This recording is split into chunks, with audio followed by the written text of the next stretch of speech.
Here's a week in the life of an AI startup founder in Dubai. My name is Ondrej and I'm a 22-year-old entrepreneur from the Czech Republic. In this video, you'll see the ups and downs of building an AI startup, how I'm utilizing AI to work faster, and what it's like to live in the UAE during December. So right now, I'm implementing authentication into Vectal, and actually I have an error where even when I log in, it throws me back to the login screen. So now I need to fix this.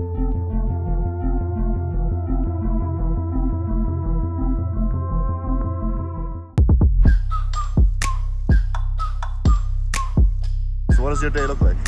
To be honest, it's mostly work. Like, I try to leave the apartment at least once or twice a day. But if you actually want to build something, you have to put in the hours, you know? Like Elon said, work hard like every waking hour. the main thing is adding the Stripe payments, creating some UI for that, making sure there is a proper flow, and create some logo. I still don't have a logo.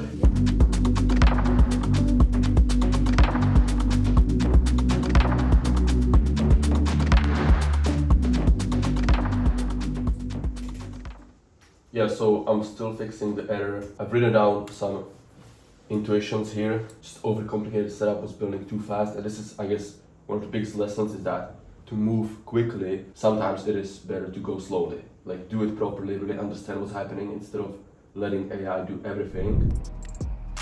So what's it like building a startup in Dubai? To be honest, it doesn't matter. Like, sure, you have 0% access and all that stuff, but as long as you have internet and a computer, it's all you need. So do you have any developers? No, right now it's just me. Why? You can afford it. That's true, but if you hire too soon, you will not have understanding of how the code works. I need to understand how the backend and frontend works together, so that when I hire, I know if the person is good or if they're just wasting my time. So what's your plan for the next 1 hour and a half? What do you want to accomplish? Honestly, I just want to fix this bug. Like, the login issue has been persisting since yesterday, basically. So the last 5 hours maybe. Once I do that, it will unlock a lot more things I can do. So this is the reality of the startup, you know. It's not just like adding features and improving the product. Sometimes you just get stuck on the most random shit, and until you fix that, you cannot proceed further. So that's the reality. What do you think is going to be a big feature for AI agents in terms of real life scenarios? Like, for example, when the waiter just came up to us and was writing everything down, Yeah. I think it would have been easier if the agent was talking into the microphone and... Yeah, but you have to think multiple levels ahead of that, right? Like, if we decide to go somewhere, our AI agent is gonna already browse the website of the restaurant, check the menu, it will know our dietary preferences, how many calories everything has. It will contact the AI agent from the restaurant and tell them exactly when we're coming and what we need. And we just come and we'll have the food ready. I'm probably talking 10 years from now, right? It depends how fast things move. What you're saying is essentially there's going to be much more opportunities than people realize with AI. Yeah, the reason I decided to build Vectal is because I had that issue of having too many tasks every single day. So I was like, okay, there needs to be a solution for this. And that's where the idea for Vectal was born. What are your thoughts on the dangers of AI and what do you think is the dangerous part of AI?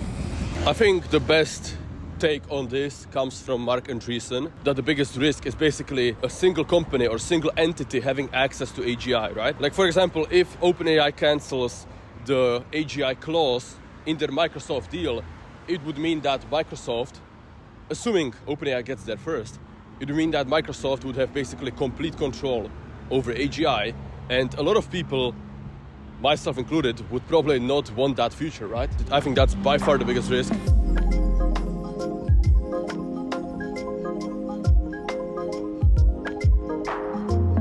So how do you think AI is going to replace a lot of real-life positions? When we were booking this shit, there were multiple people just pointing us where to go. What is the purpose of that job? As you said, that could be an engineer, you know, that person could be working on something more important. One thing people don't realize about jobs being replaced is that it makes everything cheaper. There's 20 people here doing nothing.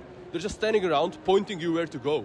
This is a massive positive of AI optimization, is that most services and products will become a lot more affordable. So what did you just find out? Yeah, basically I figured that our code is completely different than the super-based documentation. It's just a basic mistake of not following the docs, but even Perplexity cannot find the second file. So the way the website is structured, basically, if an AI agent scrapes this, it will just see one file here. But there's a second file, and the code is hidden until you click it. This is one of the rare scenarios where AI can't help you. So what would you say to people who are actually trying to get into this space, but they just get scared about the code, they see a terminal, they don't know what any of it means.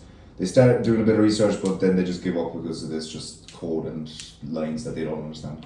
Depends what you want to do, right? Like if you want to build a quick Chrome extension, you can do that in 30 minutes, 60 minutes easily. If you want to build an AI startup, like it's going to be hard, no matter what.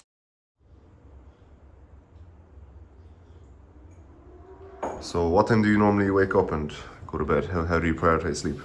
Yeah, I mean, today I woke up at like 8:40 and I just wake up when I wake up, so I don't have alarms. And I think this is actually a mistake a lot of beginner entrepreneurs make. They sacrifice their sleep because they think like, oh, I get more time, but unless you're working 16 hours insanely productively, you will lose focus, you will lose productivity while sacrificing sleep. And what would you say to people who say Elon Musk gets 6 hours sleep and he's one of the most productive people on earth? Yeah, but I would say you're not Elon Musk. So with that in mind, what's your plan for today now? I mean, the plan is pretty simple. Just spend, as many hours as possible on building Vectal. Like the roadmap is here. I'm obviously still debugging the error. If it does persist, I'll keep debugging it until it's finished, because you can't really launch an app with a loop error in the log.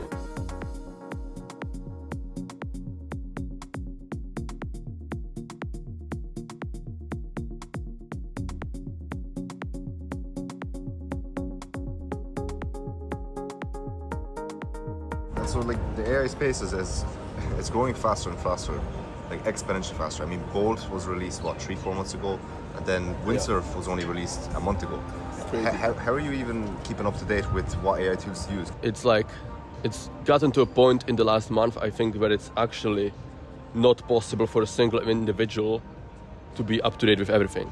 Just so many new models, so many new AI tools, and all of the current AI tools are improving as well, right? So like maybe you tried Gemini Advanced 5 months ago, but it's not the same as the current one, right? The only way to stay up to date is really try to use as many of them as possible. So how do you see Vectal evolving over the next few years? Basically, to summarize it, like all of the productivity actions should be done from Vectal. Because like there's going to be AI agents everywhere. And even like creating an event in Google Calendar is so slow, Just like you have to do so many clicks. Why not just send one message to an agent and he does it? So Devin just released a $500 subscription. Yeah. What do you think of the new subscriptions? Owen Pro Mode $200, $500 Devin. Do you think this is going to be normal? If you look back a week or 2 weeks, all AI subscriptions were like $20. But now we have $200 subscription, $500 subscription. Soon we will have 1,000, 2,000. Like, bro, it's like impossible to keep up. So we have to stay focused and accept that this is the reality now, and do our best to try all of the tools, but stay focused on the main thing, which is vectal.ai. So compared to Owen Pro Mode and GPT-4o, how long was Devin thinking for? Well, it's not just thinking, right? It's doing. Okay, so this is 12 minutes from my response here until my response here. So it's basically like it's something completely different. It's like AI employee rather than just a tool. So it like proposes changes, then implements them, sees if that fixed the issue. If it didn't, reviews them, proposes different changes.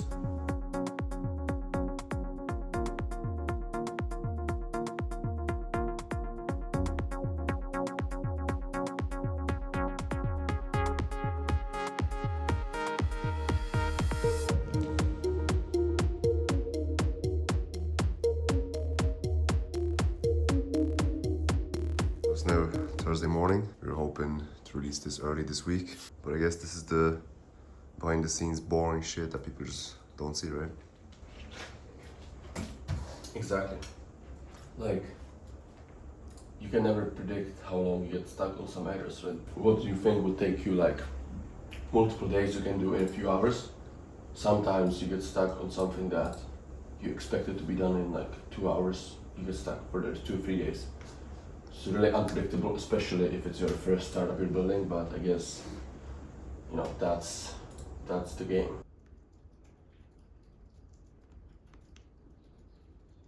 I see you decided to change location. Yeah, fire alarm drill. What's a waste of time, bro? And so this is the beauty of working on a laptop, right? Fire alarm drill, but it doesn't prevent you from being able to work. Definitely, especially if you have a solid, MacBook or Windows laptop, or you can just take it and you can be basically as productive as you would be in your full setup.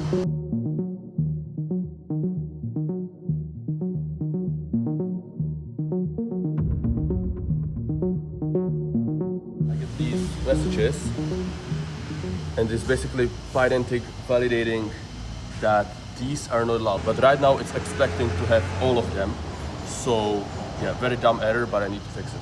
We're gonna switch up the sections a little bit, and we'll do an AI meme review now. Yeah, I guess it's true, you know. People who are proactive will keep their jobs for sure. I don't know if this is a meme though, seems more like advice. But yeah, in terms of advice, 8 out of 10. In terms of meme, probably 3 out of 10. Yeah, this is good. It's a good meme. Although probably will be, even like the current ones are already pretty good, right? In 6 months, 12 months, probably won't be an issue at all. But yeah, like solid meme, 9 out of 10 probably. So yeah, I mean, human labor will be obviously replaced. So anything human made will be premium quality. I guess the same way handmade stuff is now, you know. It's not from a factory, it's like handmade, personal. I guess 6 out of 10. Yeah, this is for sure true. Like a lot of, it depends, right? Because the programmers, like the researchers and engineers at OpenAI and Anthropic, they know what's happening. But probably the low-level, medium-level programmers that are writing code, tools like Devin will probably replace them in the near future. So yeah, this is 9 out of 10. I mean, it is true though. Like, there is so much bias, so much just not factual information, just wrong information, the training data that the AI inherits. But also the hallucinations are not necessarily because of the training data, it's usually because of missing gaps in the training data. So factually this is not completely correct, so probably like 7 out of 10. Yeah, I think the Tesla bot memes are super funny, and it's also kind of changing the perception of people, right? Like it's kind of putting it into the Overton window. Like it's okay to talk about this. It's okay to, like, more and more people are kind of understanding that this is the future. But even a year ago, I don't think these memes would kind of fly. So also Tesla is kind of capitalizing on the humanoid robots, right? It's always my Tesla robot instead of just my humanoid robot. So the masterful marketing from Elon. But I don't know if this would be like a realistic scenario. So yeah, probably like 5 out of 10. So I'm just using O1 Mini to kind of optimize my system prompt right here. I pasted it in, I told it to list out 7 suggestions, and then I told it to be specific, and it started doing the reasoning in Chinese, or whatever this is. Korean mix of Chinese. Look at this, OpenAI, Quang Chuang, Python, Anthropic, Render.com. This is insane, bro. And so you're not Chinese, right?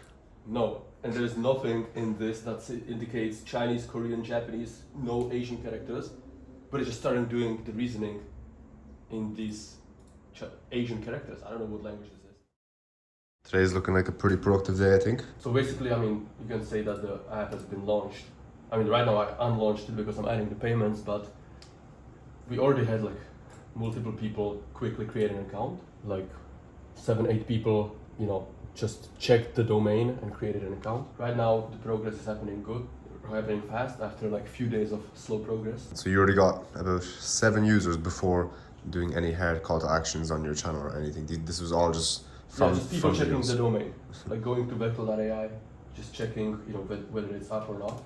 So people checked in, saw that the website loads, so they just logged in with Google, and some people got free access for a few hours. If we look at the usage in Anthropic dashboard, you can see that, you know, it spiked right here. Now I'm adding the payments, so after the payments there's still a bunch of like more security stuff I have to do, but yeah, I mean, we're getting closer to the actual launch. I mean, technically it's already launched, but what launch means in this context is like us starting to push it first in the new society to the exclusive members, and then like a day or 2 later on YouTube, like really to the entire audience. So yeah.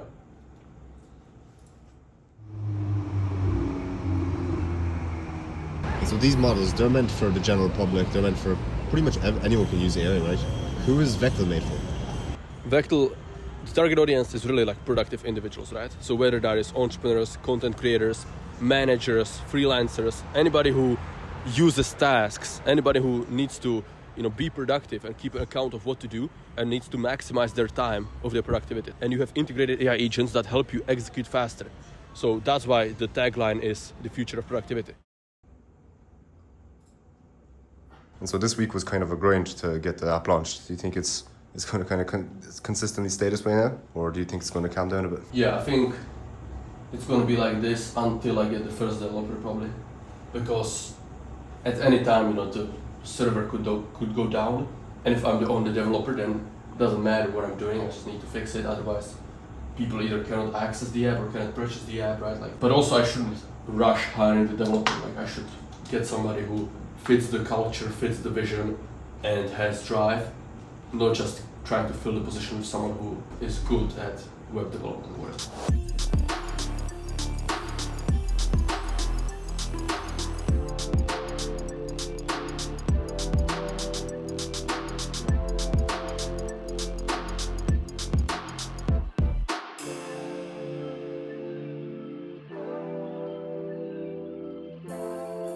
Especially when you're starting a new business, no matter what you're doing, to have it promoted on YouTube is a game changer. But what would you say to someone who doesn't have a YouTube channel and wants to start, or doesn't have any form of marketing and wants to start a startup? How would you recommend they market their startup?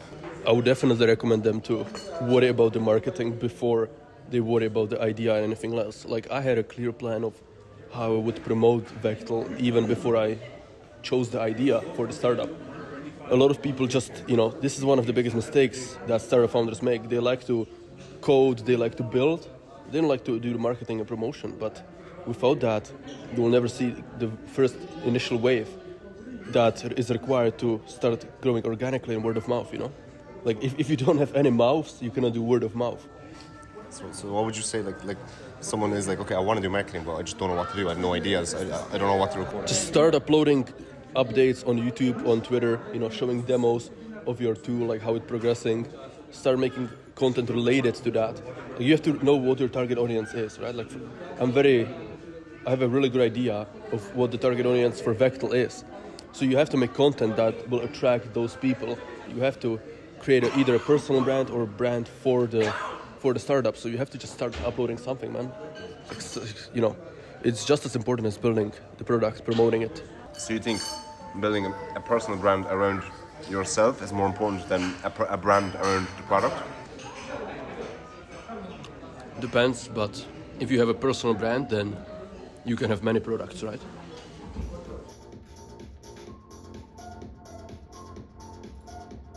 So how are you looking with the Stripe payments? Yeah, I'm making progress on it.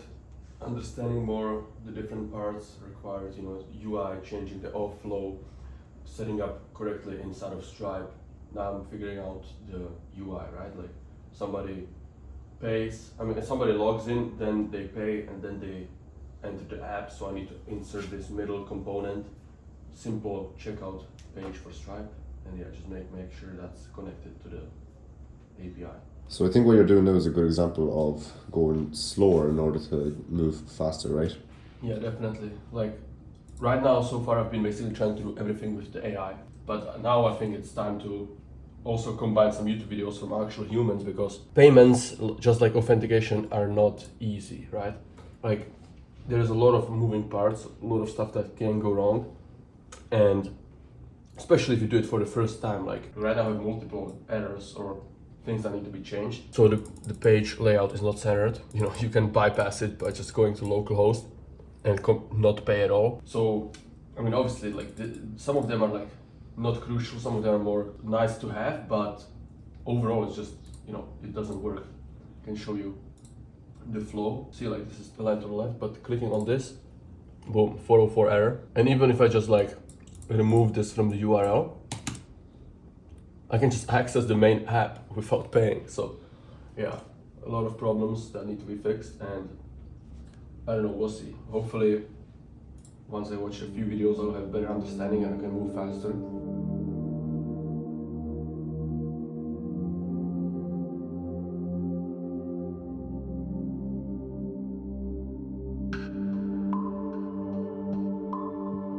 One thing I realized is the development of an AI startup is literally a slow exponential, and you're grinding away at the curve, because right now I have so much ignorance debt, so much technical debt. I don't have, connections. Like you said it pretty well. Like once I have, 3 different front-end guys, 3 different back-end guys, like any error would be so faster to solve because I would know like the right person to hit up. Well, right now I'm just like messaging Claude, Perplexity. They have outdated information. They have to watch a tutorial. There's like a lot of friction and a lot of, just ignorance from my side where I don't know what to do. Once I have those connections, once I have a lot more knowledge and, momentum, then like the development will start to speed up, right? And especially like once you have like developers on your team, then you can really start hitting the fast growth. This is what I think people fail to visualize is like the slow exponential and grinding against the curve, and they stop in this like flat part, right? And they never get to the gains. And so what is going to be your strategy for hiring developers? Are you just going to try hire quickly and grow your team exponentially, or are you going to try just find the right person one at a time? Yeah, probably that. I want to keep it tight, like I think Telegram is a great example for the employees, $30 billion valuation. But I've seen also another tweet from a guy recently who said it's going to be possible to create $100 billion apps with 20 people or less. So, and he was actually building that as well. So this is definitely what I want to do. Make sure you're using these AI tools, but basically assume you don't have them. Like proceed as if you didn't have them, but use them all the time. Because so many people just outsource all their thinking to the AI tools, and then they expect them to solve everything, and then they get stuck and then quit. And do you think the new study is good for someone who doesn't have any experience with coding and with starting an AI startup? Yeah, for sure. I mean, in the new society, I show everything I'm doing, right? I'm showing all the mistakes. I'm documenting basically the behind the scenes of the startup, making all these mistakes so that the people that want to do it, they don't have to do it, and they can do it faster than even me. So definitely. I don't think there's any other resource of someone being a complete beginner showing how he's using AI tools to build an AI startup. And so you're basically uploading the extended cut of this video that's going on YouTube in the new study, right? Yeah, I mean, I can load it up here. So like every day, every other day, I just post a quick update, like 4 to 8 minutes usually, in the month 3, which by the way, it is accessible for everybody. So as you can see, we're on day 19 right now, and I'm just sharing everything, all the learnings, all the lessons, so that people in the new society can benefit without making the same mistakes. In terms of uncensored models, I guess, do you think that it's going to be easy to access uncensored models in the future? Because already with models like Dolphin, which is meant to be uncensored, it's already hard to get a censored version of Dolphin. It's already semi-censored, I guess. Again, thinking from first principles, there's going to be more and more interest in uncensored models as more and more people, are in the AI field, and the adaptation, especially the last 6 months, like the amount of interest in the AI field has been exploding. Like right now, you can go to Venice AI and get multiple uncensored models. Now you still have to be like a little bit clever how you prompt it, right? You don't want to be like most dumbass prompt that still causes it to like refuse or ask questions. But if you prompt it in a clever way, you can get these, Dolphin models to basically tell you anything. What's the main reason for even using an uncensored model? Because people are just going to assume that you're just trying to do something illegal. Yeah, but there is a lot of different reasons, right? Like the main one for me is just not being brainwashed. Like when I ask it for the optimal diet, I don't want to be forcing a vegan diet on me or stuff like that, right? Because that's what happens when you have these built-in biases. And that's the real danger, is that when you have these companies, from San Francisco, they put in their own bias into the RLHF, into the reinforcement learning, so that the models then have these beliefs, and they like slowly over time, as you interact with them, hundreds of times, thousands of times, they slowly nudge you in that direction. And that's like slow brainwashing where you don't notice it. Today there wasn't much progress made with the startup. I mean, we did go jet skiing, but that only took about 2 hours. The rest of the day was spent uploading this video, right? Yeah, plus calls. Oh, but David, you don't have like, I guess, a full-time job. You can just work on your startup for as many hours as you want, but people can now see that you're actively running a community with 600 people, exactly, plus uploading consistently on your YouTube channel, plus joining all these calls.